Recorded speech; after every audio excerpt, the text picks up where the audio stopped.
Everyone, welcome to Anubha study facts. जैसा कि मैंने आप लोगों को टेलीग्राम पे शेयर किया था कि आज हम सोशलाइजेशन मतलब समाजीकरण से संबंधित प्रश्नों को हल करेंगे। और समाजीकरण ये जो टॉपिक है सोशलाइजेशन, अगर आप इसकी थ्योरी पढ़ना चाहते हैं तो वो आपको मिल जाएगी CDP full course by Anubha study facts. Link मैं आपको डिस्क्रिप्शन बॉक्स में दे दूंगी या फिर यहाँ पर आई बटन में आपको मिल जाएगी। चलिए तो आज का सेशन हम शुरू करते हैं। सेशन पसंद आए तो लाइक शेयर एंड सब्सक्राइब कीजिएगा। तो फर्स्ट क्वेश्चन ये रहा आपके सामने, आप लोग क्वेश्चन को रीड कीजिए। क्या है? निम्नलिखित में से कौन से समाजीकरण के गौण वाहक हो सकते हैं? विद्यालय और निकटतम परिवार के सदस्य, परिवार और रिश्तेदार, परिवार और पास पड़ोस, और विद्यालय और पास पड़ोस। आई होप आप लोगों ने क्वेश्चन अच्छे से पढ़ लिया होगा। तो इसका आंसर क्या है आप लोग पहले से खुद से देने की कोशिश कीजिए, फिर मैच कीजिए कि जो आपके क्वेश्चन है वो सही है या नहीं। तो देखिए गाइस, फोर्थ ऑप्शन जो है वो इसका करेक्ट आंसर है, विद्यालय और पास पड़ोस। ठीक, अब इसको थोड़ा सा हम समझते हैं। हमने सोशलाइजेशन में, वैसे मैंने आपको थ्योरी में भी बता दिया था, लेकिन यहाँ मैं आपको थोड़ा सा बता दूं कि दो एजेंट्स होते हैं समाजीकरण के, जो मेन कारक हैं, एक तरीके से आप इनको कारक समझ सकते हैं, जिसमें आपका आएगा जो प्राथमिक रहता है और दूसरा आपका द्वितीय, जिसे हम गौण कहते हैं। ये एजेंट्स प्राइमरी और ये होता है गौण मतलब सेकेंडरी। तो जब बच्चा जन्म लेता है तो वो सबसे पहले कहां होता है? अपनी फैमिली में। तो जो फैमिली है वो क्या है? प्राइमरी सोशलाइजेशन में सबसे ज्यादा कैसा इंपॉर्टेंट रोल प्ले करती है? कैसा रोल प्ले करती है? इंपॉर्टेंट रोल प्ले करती है। इस बात को समझना बहुत ज्यादा जरूरी है, क्योंकि जब बच्चा जन्म लेता है तो वो अपने घर परिवार में रहता है, अपनी माँ, अपने पिताजी, अपने भाई बहन, दादा दादी, चाचा चाची, ताऊ ताई, इन सबके साथ इंटरेक्शन, मतलब चाहे वो बोल नहीं सकता जैसे ही बच्चा होता है, लेकिन वो भावनाओं को धीरे धीरे जैसे बड़ा होता जाएगा अभिव्यक्त करना सीखेगा, दूसरे की जो वाणी है उनको सुनता है, समझता है। तो वो कहां से शुरुआत होती है? वो होती है फैमिली से। परिवार जो है वो प्राथमिक कारक ये होता है समाजीकरण का। इसके बाद जो परिवार के बाद बच्चा कहां जाएगा? अपने आस पड़ोस में जाता है, आसपास पड़ोस में जाएगा, फिर विद्यालय जाता है, लाइब्रेरी जो है, फिर हम एक्टिव और पैसिव भी पढ़ेंगे, यहां पर थोड़ा सा समझ लीजिए। तो जो सेकेंडरी है या जो गौण कारक है वो आ जाएगा आपका कौन कौन? विद्यालय और आस पड़ोस। ठीक, ये यहां तक की बात क्लियर हो गई। वैसे आपको सीडीपी फुल कोर्स में ये सोशलाइजेशन का जो टॉपिक है वहां पर आपको फुल थ्योरी मिल जाएगी, बहुत अच्छे से एक्सप्लेन की हुई है। लेकिन यहां पर मैं थोड़ा थोड़ा क्वेश्चन के हिसाब से आपको यहाँ पर भी समझाती जाऊंगी कि अगर वो थ्योरी किसी ने नहीं देखी तो यहाँ पर उसको समझ में आ जाए। ऐसा नहीं कि वो थ्योरी नहीं देखी तो यहाँ बिल्कुल भी समझ में नहीं आएगा। चलिए सेकंड क्वेश्चन ये रहा आपकी स्क्रीन पर।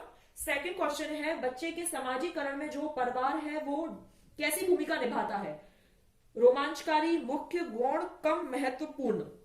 तो इसका आंसर आप सबको, इसका आंसर जो है वो सबको पता चल गया होगा। देखिए यहां पर मैंने बात की थी कैसा रोल प्ले करता है परिवार? मुख्य, इंपॉर्टेंट रोल प्ले करता है। तो हमारा आंसर क्या हो जाएगा? मुख्य। प्राइमरी और सेकेंडरी, ये ध्यान रखिएगा, इसमें कंफ्यूज नहीं होना है। और जो फैमिली है वो कैसा है? मिनिएचर वर्जन ऑफ सोसाइटी है, ये याद रखिएगा। मिनिएचर वर्जन ऑफ सोसाइटी समाज का छोटा रूप है।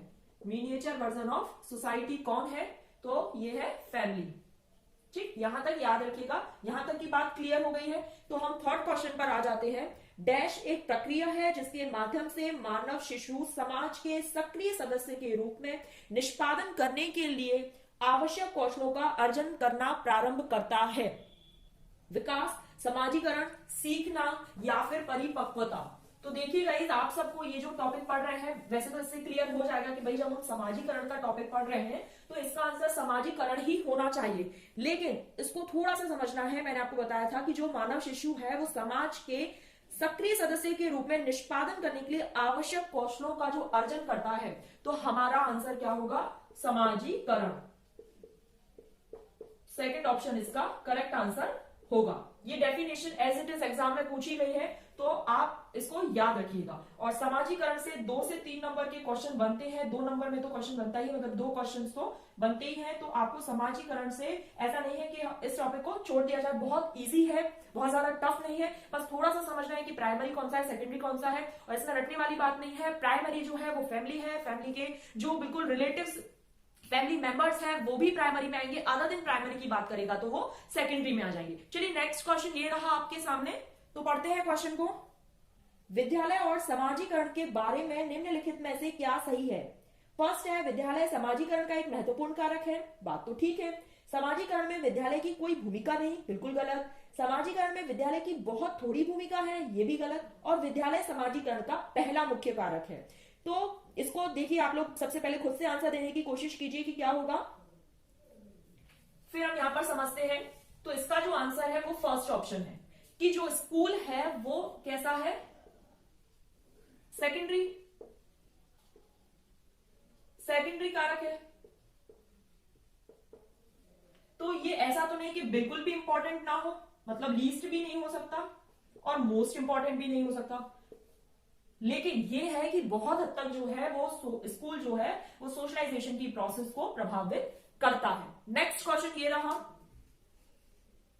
नेक्स्ट क्वेश्चन पढ़ते हैं। बच्चों में जेंडर रूढ़िवादिता एवं जेंडर भूमिका अनुरूपता को कम करने के लिए निम्नलिखित में से कौन सी पद्धति प्रभावशाली है? तो देखिए, जेंडर पक्षपात के बारे में परिचर्चा, ठीक बात है। जेंडर विशिष्ट भूमिकाओं को महत्व देना, जेंडर पृथक खेल समूह बनाना। अगर आप जेंडर पृथक समूह बनाएंगे तो फिर आप जो रूढ़िवादिताएं हैं उनको कैसे दूर करेंगे? जेंडर पृथक बैठने की व्यवस्था, भाई अलग बिठा रहे हैं, अलग खेल खिलवा रहे हैं, तो कैसे काम चलेगा? और विशिष्ट भूमिकाओं को महत्व देने से कुछ नहीं होता है। जेंडर पक्षपात के बारे में यहां पर बात करना बहुत ज्यादा जरूरी है। तो यहां पर थोड़ा सा समझ लेते हैं। जेंडर, इसका देखिए फर्स्ट ऑप्शन होगा जेंडर स्टीरियोटाइप और जेंडर बायस। ये थोड़ा सा समझ लेते हैं, इंपॉर्टेंट है, ठीक। तो जेंडर स्टीरियोटाइप मतलब होता है रूढ़िवादिता और जेंडर बायस मतलब पक्षपात। यहां पर आप थोड़ा सा इसको समझ लेते हैं। रूढ़िवादिता मतलब जो समाज में कुरीतियां हैं वो एज इट इज चली आ रही हैं, ठीक। और जेंडर बायस मतलब पक्षपात हो रहा है, किसी भी एक पक्ष की तरफ ज्यादा झुकाव हो जाता है तो वो जेंडर बायस होता है। चाहे गर्ल्स को ज्यादा इंपॉर्टेंस दे दें, बॉयज को कम दें, तो भी ये जेंडर बायस है। और बॉयज को ज्यादा इंपॉर्टेंस दे दें और गर्ल्स को ना दें, तो भी ये जेंडर बायस है। ऐसा नहीं है कि केवल लड़कियों को ज्यादा महत्व देना ही जेंडर बायस है, इसमें भी कंफ्यूजन रहता है लोगों को। तो यहां पर क्लियर कीजिए कि किसी भी एक पक्ष की तरफ झुकाव, किसी भी एक पक्ष की तरफ जो झुकाव है वो क्या कहलाता है? Gender bias. और जो रूढ़िवादिता मतलब जो सोच है, जो सोच चली आ रही है समाज में कि जो बॉयज होते हैं, जो मेल होते हैं वो बाहर के काम करेंगे और जो फीमेल होती है वो केवल घर के काम करेंगी, वो बाहर नहीं जा सकती या बाहर के काम नहीं कर सकती। या कुछ स्पोर्ट्स हैं जो केवल बॉयज के लिए बने हैं, कुछ खेल जो केवल गर्ल्स के लिए बने हैं, ये रूढ़िवादिता है। यहां पर देखिए एक पक्ष की तरफ झुकाव नहीं है, यहाँ पर जो बातें चली आ रही है सालों से, वर्षों से, वो चली आ रही है, उनमें कोई बदलाव नहीं हुआ। चाहे वो सही है गलत है, उस पर किसी ने भी प्रकाश डालने की कोशिश नहीं की, बदलने की कोशिश नहीं की, मतलब वो चली आ रही है एज इट इज। उनको मानना ही है कि जो मेल होते हैं वो बाहर के काम करते हैं, आप उनसे घर के काम नहीं करवा सकते। और जेंडर बायस किसी एक पक्ष की तरफ झुकाव, चाहे वो गर्ल्स हो चाहे वो बॉयज हो, किसी भी एक पक्ष की तरफ जो झुकाव होता है वो जेंडर बायस कहलाता है। आई होप यहां तक की बात क्लियर हो गई हो। सेशन पसंद आ रहा है तो प्लीज लाइक शेयर कीजिए उन लोगों को जो लोग स्पेशली, क्योंकि हम ये एमपी टेट के लिए सीरीज चला रहे हैं। वैसे तो ये आपके सभी एग्जाम्स में हेल्प करेगा, लेकिन चूंकि हमने इसको एमपी टेट को थोड़ा सा ज्यादा टारगेट किया हुआ है, क्योंकि मैंने पोल शेयर किया था टेलीग्राम पर कि आप क्या कहा, मतलब जो भी लोग जुड़े हुए हैं मुझसे मेरे चैनल के थ्रू टेलीग्राम पर या मेरे चैनल से, तो वो किस एग्जाम की तैयारी कर रहे हैं। तो वहां पर मतलब 100% ही ये आ गया था कि एमपी टेट, मैंने उसमें CTET paper level 1 level 2 MP TET या फिर अदर स्टेट बोला था। तो वहां पर जितने भी लोगों ने बोला था वो सबके सब एमपी टेट थे, इसलिए मैंने एमपी टेट के लिए स्पेशल सीरीज स्टार्ट की है जिसमें 2 सेशन हो गए हैं, जिसमें हमने बाल विकास मतलब विकास, डेवलपमेंट और आनुवांशिकता से संबंधित प्रश्नों को हल किया है।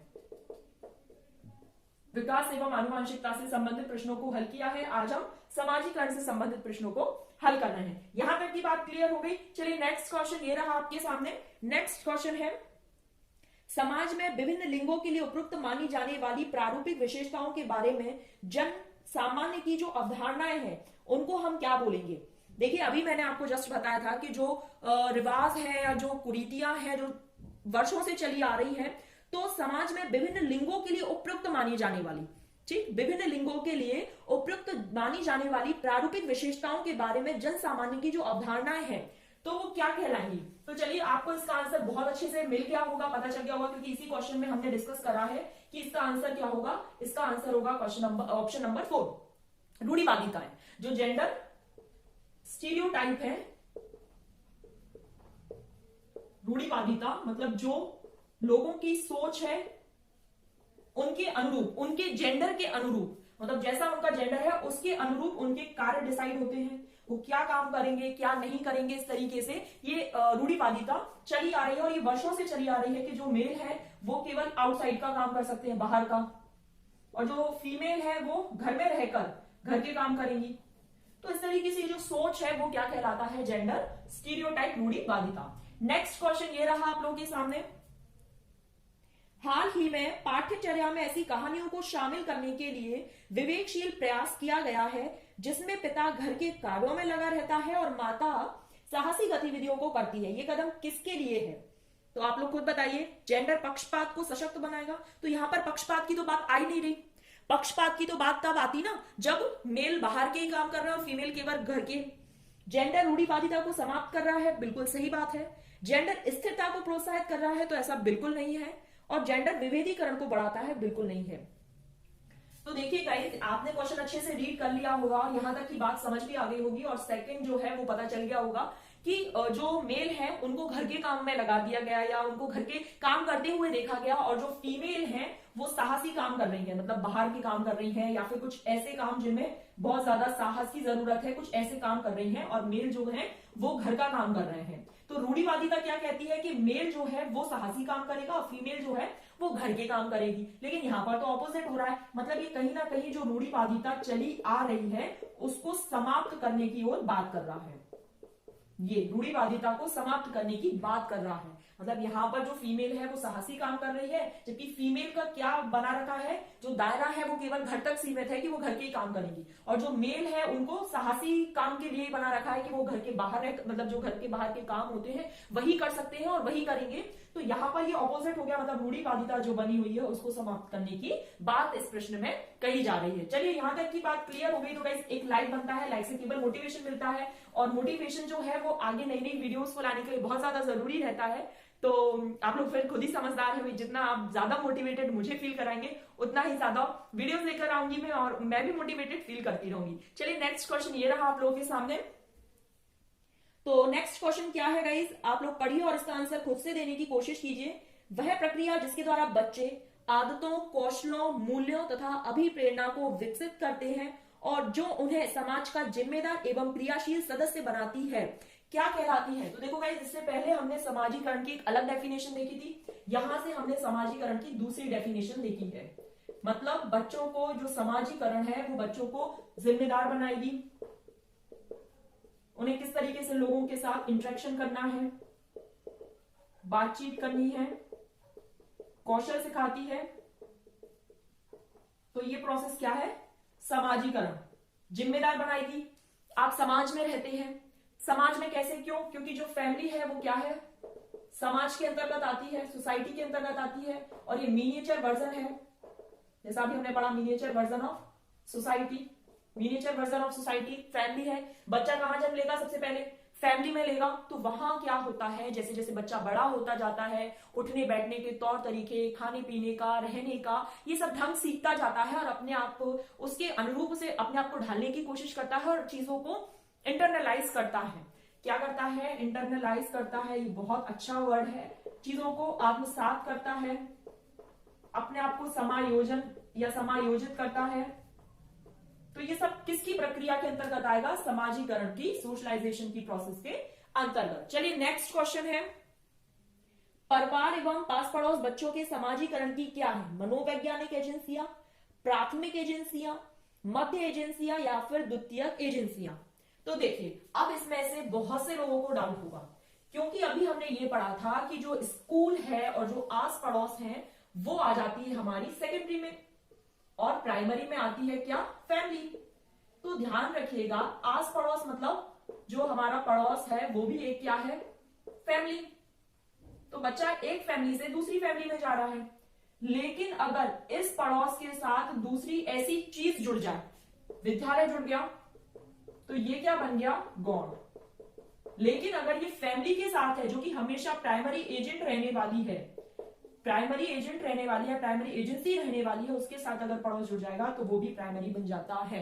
तो याद रखिएगा, जब भी परिवार हो या फैमिली रिलेटिव्स हो ये हमेशा आपके प्राइमरी के अंतर्गत आते हैं। इसके साथ अगर ये पड़ोस जुड़ जाता है ऑप्शन में तो ये प्राइमरी हो जाएगा, पड़ोस के साथ विद्यालय होगा तो ये सेकेंडरी के अंतर्गत आ जाएगा। यहां तक की बात क्लियर हो गई। मतलब ये भले ही प्राइमरी और सेकेंडरी होता है, ये भले ही प्राइमरी और सेकेंडरी हो सकता है, लेकिन फैमिली हमेशा प्राइमरी ही रहेगा, प्राइमरी ही रहेगा। यहां तक की बात क्लियर। नेक्स्ट क्वेश्चन की तरफ बढ़ जाते हैं। नेक्स्ट क्वेश्चन ये है, निम्नलिखित में से कौन प्राथमिक समाजीकरण माध्यम है? तो आप सभी को पता है, ये हमने बार बार डिस्कस कर लिया। देखिए क्वेश्चन कितनी तरीके से घुमा फिराकर पूछा जाता है। तो प्राइमरी प्राथमिक कारक कौन सा है? प्राथमिक कारक है परिवार, प्राथमिक कारक है परिवार। फर्स्ट ऑप्शन इसका करेक्ट हो गया। और आज के लिए लास्ट क्वेश्चन है, पढ़िए आप लोग, जेंडर। जेंडर क्या है? तो आप लोग खुद पढ़िए इसका क्या होगा। एक जैविक निर्धारक, मनोवैज्ञानिक सत्ता, सामाजिक संरचना और आर्थिक अवधारणा। तो इसका आंसर क्या होगा गाइस? ये मैंने आपको सीडीपी फुल कोर्स जो समाजीकरण की वीडियो है उसमें मैंने आपको बताया था कि इसका आंसर क्या होगा। तो देखिए यहां पर थोड़ा सा हम इसको समझ लेते हैं कि ये जो प्रश्न है ये क्या कहना चाह रहा है। तो जो जेंडर है वो क्या है? सोशल कंस्ट्रक्ट है। जेंडर जो है वो क्या है? सोशल कंस्ट्रक्ट है, मतलब समाज के द्वारा बनाया गया है, समाज ने इसे बनाया है। सोशल कंस्ट्रक्ट है, समाज के द्वारा इसे बनाया गया है। और जो सेक्स है वो क्या है? बायोलॉजिकल कंस्ट्रक्ट है। ये हमें जीन से इसको निर्धारित किया जाता है। अब यहां पर ये बात आई है तो थोड़ा सा समझ लेते हैं। क्रोमोसोम, वैसे तो ये साइंस का पार्ट है लेकिन फिर भी इससे क्वेश्चन हर बार एक नंबर में पूछा जाता है, तो थोड़ा सा समझ लेते हैं। क्रोमोसोम जो होते हैं वो 46 या फिर 23 पेयर, ठीक, इससे भी क्वेश्चन पूछा गया है, इसलिए थोड़ा सा समझ लो। 22 पेयर जो होते हैं वो होते हैं मेल और फीमेल में दोनों में सेम, और जो 23rd पेयर होता है वो अलग अलग होता है, ठीक है। तो मेल में क्या होता है? एक्स वाई, और फीमेल में होता है एक्स एक्स। जो 22 पेयर ऑफ क्रोमोसोम्स हैं वो सेम रहते हैं, जिन्हें हम ऑटोसोम्स कहते हैं, जिन्हें हम क्या बोलते हैं? ऑटोसोम्स बोलते हैं। जो मेल और फीमेल दोनों में कैसे रहते हैं? समान रहते हैं। लेकिन जो 23rd पेयर होता है क्रोमोसोम का वो मेल में होता है एक्स वाई, फीमेल में होता है एक्स और एक्स। तो जो वाई क्रोमोसोम है ये सेक्स डिटर्मिनेशन में हेल्प करता है। तो कई बार प्रश्न पूछा गया है कि सेक्स डिटर्मिनेशन किसकी वजह से होता है। तो यहां पर एक तो प्रश्न ये बनता है तो मेल, और दूसरा अगर क्रोमोसोम की बात की गई है तो वाई क्रोमोसोम। ये हर बार एक ना एक, मतलब 23 पेयर 46 के नाम से ऑटोसोम, मतलब एक नंबर यहां से, एक नंबर यहां से, एक नंबर यहां से, फिर उसके बाद एक ये, इस तरीके से 5 से 6 प्रकार के प्रश्न इस कंसेप्ट से बन जाते हैं। तो यहां तक का अगर कंसेप्ट क्लियर हो गया है तो आज का सेशन हम यहीं पर पूरा करते हैं। सोशलाइजेशन से संबंधित जितने भी प्रश्न बन सकते थे और प्रश्न पूछे गए हैं उनको मैंने यहाँ पर डिस्कस करा। सेशन पसंद आया तो लाइक शेयर कीजिएगा और सब्सक्राइब कर सकते हैं अगर इसी तरह की और वीडियोस देखना चाहते हैं। और एमपी-टेट के लिए स्पेशल एक सीरीज चल रही है, इसमें जुड़े रहे। हिंदी पेडागोजी एवं जो मतलब हिंदी शिक्षण शास्त्र से संबंधित भी हम प्रश्न कर रहे हैं। 2 सीरीज उसकी, मतलब पूरा एक सीरीज चलाएंगे जिसमें 2 वीडियोस उसकी अपलोडेड हो चुकी हैं। लिंक मैं आपको डिस्क्रिप्शन बॉक्स में दे दूंगी। चलिए नेक्स्ट सेशन नेक्स्ट टॉपिक के साथ मिलते हैं। Thanks for watching this.